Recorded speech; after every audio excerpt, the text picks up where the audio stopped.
Hello friends and welcome back my YouTube channel AR educational hub. तो इस video में हम बात करने वाले हैं एग्रीकल्चर के बारे में, क्योंकि बहुत सारे स्टूडेंट्स का ये डाउट होता है कि सर हम एग्रीकल्चर को क्यों चुनें, बिकॉज एग्रीकल्चर में क्या स्कोप है और कितना सैलरी तक मिल सकता है, और अगर हम एग्रीकल्चर करते हैं तो हमारे पास क्या करियर ऑप्शन हो सकता है, क्या इस फील्ड को हम चेंज कर सकते हैं और आगे क्या क्या होने वाला है। मैं सारा कुछ आपको यहाँ पर ओवरव्यू देने वाला हूँ।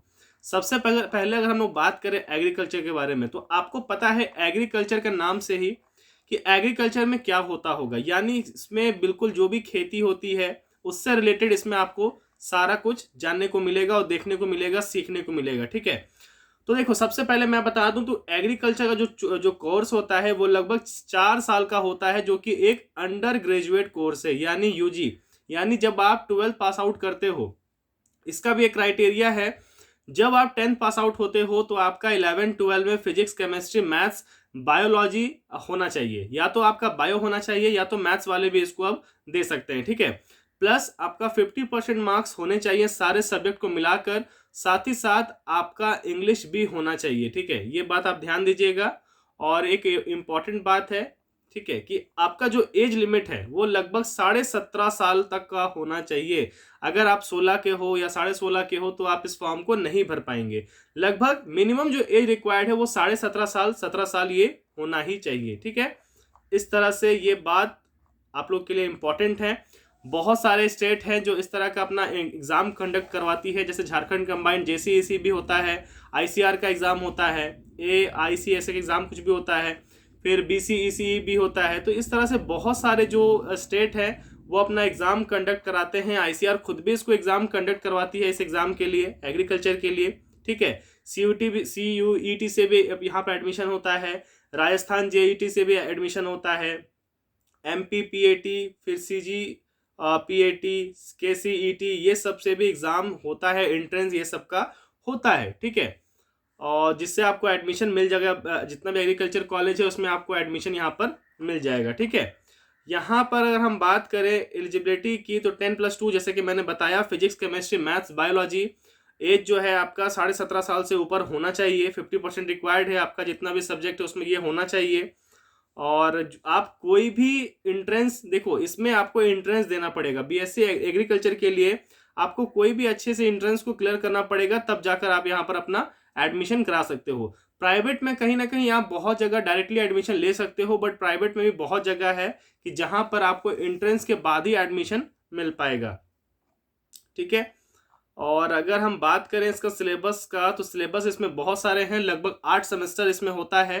ठीक है, हर सेमेस्टर, हर एक साल में मतलब कि 2 सेमेस्टर होता है, तो 4 साल में 8 सेमेस्टर हुए। ठीक है, एक साल में 2 सेमेस्टर यानी 4 साल में 8 सेमेस्टर हुए। 6 मंथ का यहाँ पर सेमेस्टर होता है। ठीक है, semester 1, semester 2, semester 3, semester 4, semester 5, semester 6, semester 7, semester 8, इस तरह से इसमें होता है। कोर्सेज इसमें बहुत ज़्यादा होते हैं, थोड़ा सा इसमें आपको पढ़ना पड़ेगा, क्योंकि अगर आपको एग्रीकल्चर के फील्ड में जाना है तो पढ़ाई तो इसमें आपको अच्छे तरीके से करना पड़ेगा। इसमें सब्जेक्ट होता है elements of genetics, elementary of crop physiology, principle of plant breeding, introduction of plant biotechnology, ये सब इसमें आपको पढ़ना पड़ेगा। ठीक है, प्राइवेट कॉलेज भी बहुत सारे हैं इसमें, अमिटी यूनिवर्सिटी है, Bharath institute of higher education research Tamil Nadu में भी है। तो बहुत सारे ऐसे इंस्टीट्यूट हैं जो इसको कराते हैं। झारखंड में हमारे पास बिरसा एग्रीकल्चर सबसे टॉप कॉलेज है। ठीक है, इसमें बहुत सारे बच्चे एडमिशन लेते हैं हर साल, और ये अच्छा कॉलेज भी है, ICR से अप्रूवल इसको मिला हुआ है। करियर ऑप्शन की बात करें तो इसमें आप एग्रीकल्चर ऑफिसर बन सकते हैं, असिस्टेंट प्लांटेशन मैनेजर बन सकते हैं, रिसर्च साइंटिस्ट बन सकते हैं, बिजनेस डेवलपमेंट एग्जीक्यूटिव बन सकते हैं, मार्केट एग्जीक्यूटिव बन सकते हैं।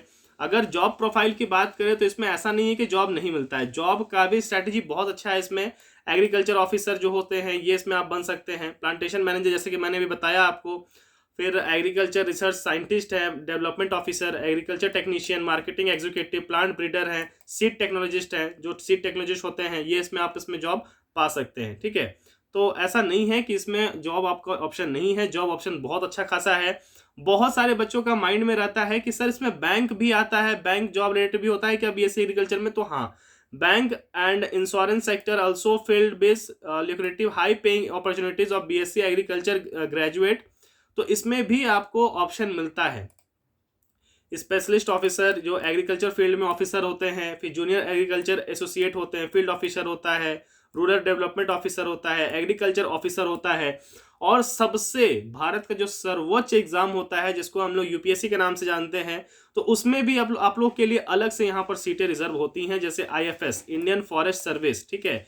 Many UPSC aspirant overlook this sector, ठीक है। This is one of the best job offered BSc agriculture graduate degree of agriculture field. तो इसमें आप बिल्कुल पार्टिसिपेट करते हैं आईएफएस में, ठीक है, या फिर एफसीआई में, आईसीएआर में, ठीक है, NABARD, national bank of agriculture of rural development, ये सब में आप आ सकते हैं। तो इसमें ऐसा नहीं है कि जॉब के लिए आपके पास बिल्कुल सेक्टर नहीं है। अगर आप एग्रीकल्चर करते हो बीएससी एग्रीकल्चर से, तो सेक्टर बहुत ज़्यादा है। डिपेंड करता है कि आपका माइंडसेट किस चीज़ में है, आपको जाना किस फील्ड में है। और आप समझ सकते हो कि जो यूपीएससी है, जैसे कि मैंने बताया आपको कि यूपीएससी में आप कर सकते हैं UPSC IFS officer as competitive paying fixed by the 7th central pay commission, ठीक है। ये आप समझ सकते हैं कितना बड़ा बात है, ठीक है। तो अगर इसमें आप जाना चाहते हैं तो आपको एग्रीकल्चर करना पड़ेगा, ठीक है। अगर मैं बात करूं सैलरी की लगभग, ठीक है, जो भी ये गूगल जो कहता है सैलरी पेइंग जो बात है इसकी, अगर मैं उसको भी लेकर चलूं, देखो इसमें ज़्यादा नहीं, डिफरेंस हो सकता है 1-2 लाख का पीछे, ठीक है, बट ऐसा भी नहीं कि ऐसा सैलरी नहीं है सैलरी इसमें।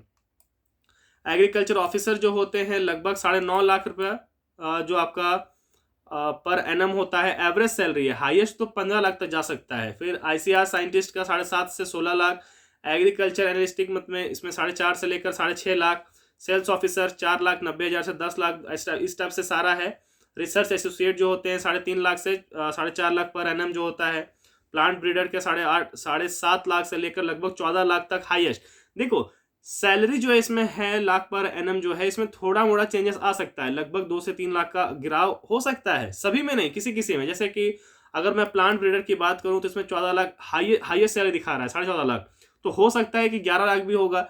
तो 11 लाख जो सैलरी होता है, आई थिंक इतना इनफ होता है पर एनम। 11 लाख बहुत ज्यादा है भी है, ठीक है। सीड टेक्नोलॉजिस्ट है इसमें, तो इसमें भी सैलरी अच्छा खासा है। एग्रीकल्चर टेक्नीशियन है, इसमें भी सैलरी अच्छा खासा है। देखो आपको ऑप्शन बहुत सारा दिया गया है, डिपेंड करता है कि आपको किस में जाना है। Course after BSc agriculture degree, master in agriculture कर सकते हैं, मास्टर इन्वायरमेंटल एग्रोबायोलॉजी कर सकते हैं, एमबीए कर सकते हैं, एमएससी प्लांट पैथोलॉजी से कर सकते हैं। तो बहुत सारा ऑप्शन आपको यहाँ पर मिलता है, ऐसा नहीं है कि ऑप्शन नहीं है, बहुत सारा ऑप्शन है इसमें, ठीक है। सैलरी भी इसमें अच्छा खासा आप लोग को मिल जाता है, तो ऐसा नहीं है। बहुत सारे स्टूडेंट्स कहते हैं, अब इसको कंपेयर करते हैं बीएससी बी फार्मा से, बहुत सारे स्टूडेंट्स कंपेयर करते हैं बी फार्मा से, तो दोनों ही सेक्टर अपने अपने मुताबिक दोनों ही बहुत डिफरेंट है। ये चीज़ में अगर आप सोचेंगे कि इसको हम अलग कर दे, तो ऐसा नहीं है, दोनों ही सेक्टर अपने अपने जगह पे बहुत अलग है, ठीक है।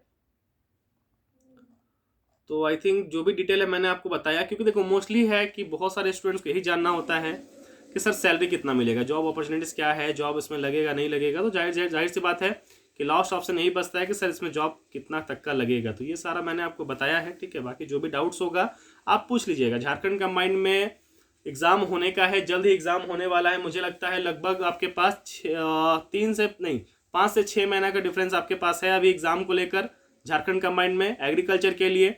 तो जो भी बच्चे पार्टिसिपेट करना चाहते हैं इस बार 2024 में, ऐसे बच्चे जो टेस्ट सीरीज ज्वाइन करना चाहते हैं, तो आप हमसे कांटेक्ट कर सकते हैं। और प्रिपरेशन करना चाहते हैं झारखंड कंबाइंड के लिए, तो बिल्कुल आप हमसे ज्वाइन हो सकते हैं, ठीक है। मिलते हैं आप सभी से नेक्स्ट वीडियो में, तब तक के लिए धन्यवाद। चैनल पे जो भी न्यू है चैनल को सब्सक्राइब करके बेल आइकन प्रेस कर लीजिए। धन्यवाद।